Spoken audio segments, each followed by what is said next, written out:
I want to talk about your I guess sort of I don't even know if you would call it a political awakening because based on a lot of your social media content, you seem politically homeless. Like you, I think, take shots at the right and the left. Would you think that's a fair statement? Yeah, although most of my vitriol is probably aimed at the left right now, just because it's not as though I don't feel like I have a comfortable home on the right. I just don't have any major beef with the right.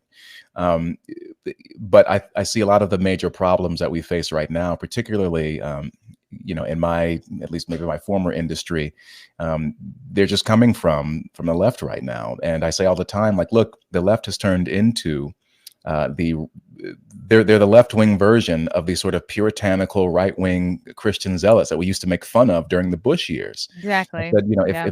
if Dana Carvey were to resurrect his church lady character and swapped out his white wig for a pink one, and instead of like saying Satan, like his punchline was like patriarchy or racist or Nazi, like it would be the same thing. It would still have relevance. So as far as my awakening, it was gradual and then all at once. So there was a point around 2007 where I decided that I wasn't going to. I'll give you bullet points. Where I decided I wasn't going to allow my race to be the determinant factor in everything that happened in my life, good or bad. I said, if people can't see that I'm a human being outside of just a black man, aka just my demographics, then that's on them. Whether it be a Nazi or some well-to-do, affluent. Marxist, progressive, white leftist. Um, then a few years after that, I had this awakening. I found a book called No More Mr. Nice Guy by a guy named Robert Glover. And it was the first just piece of literature, I guess you could say, that was unabashedly pro-male. And it's not like the sort of manosphere stuff that you can find today where which that stuff can be really, really nihilistic and I think unhelpful. But it was just about, look, a lot of guys, there's been a lot of societal changes and a lot of guys who think of themselves as nice guys actually are lying to themselves and everybody else. And Mm. it was one of those really eye-opening moments where I said, well, maybe, hold on a second, maybe it's not such a bad thing to be male.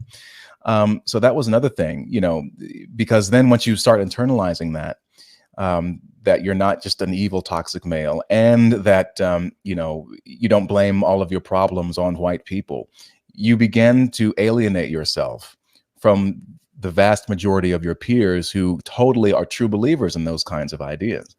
Then in 2014, this eruption happened on the internet that came to be known as Gamergate, and it was very, very strange. And there's no way that I can really explain it all to your listeners in a short period of time. But essentially, it began as a sex scandal, and it sort of mushroomed out from there. Where, long story short, I began to see firsthand how an event can take place on the internet. And then when it bubbled up to the mainstream, the way that the press reported on it was so divergent from what actually was going on. So to see yourself written, because I just happened to be in the right place at the right time and saw it all unfold because it really was like internet drama. I was like, oh, this is really juicy. Hmm. And but then it was like, oh, Gamergate is this movement by a bunch of angry white males who are privileged and they want to keep women out of gaming and game development. And I'm like, that's literally not what's going on. And then you had minorities, both racial and sexual minorities and women who were saying, no, I actually see where these people are coming from and I support what they're doing. But they were either ignored or Wow. Yeah. they were dismissed outright, or they were just completely insulted. And, I had all these white leftists, these Twitter leftists coming at me and being like, you don't know what you're getting into yet. It's so insulting, as if like, Demeaning. Yeah, like you're a do I sound child. to you Yeah. like I don't have the wherewithal to understand who is racist and who is not? Are you kidding me? Get the fuck out of my face with this. So there were so many elements back then that I saw. One of the main elements being how the press just lies. They're either wrong or they're liars. And because around that time the whole Michael Brown thing was going on with Ferguson, and they were like, hands up, don't shoot. But the Washington Post, of all outlets, was doing some fine reporting on this, and it was like, dude, based on on all the ballistic evidence, there's no way that he had his hands up while he was shooting. It all supports Officer Darren Wilson's story, but yet you saw all these celebrities, all these politicians, all these pundits parroting the same narrative.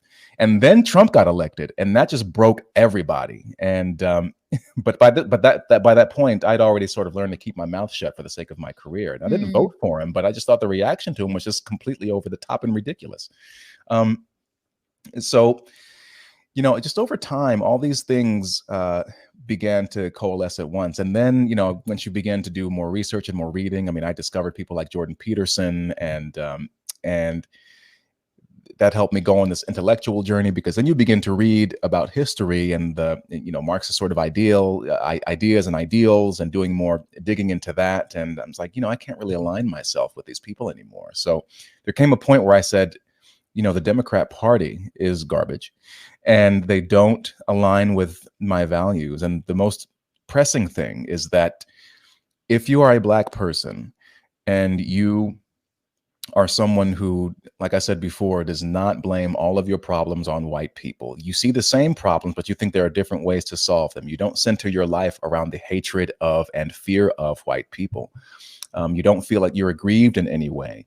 You don't feel like you're put upon or oppressed. Then the Democratic Party and their activists or whatever, they have no use for you whatsoever. They hate your guts. They hate your fucking guts.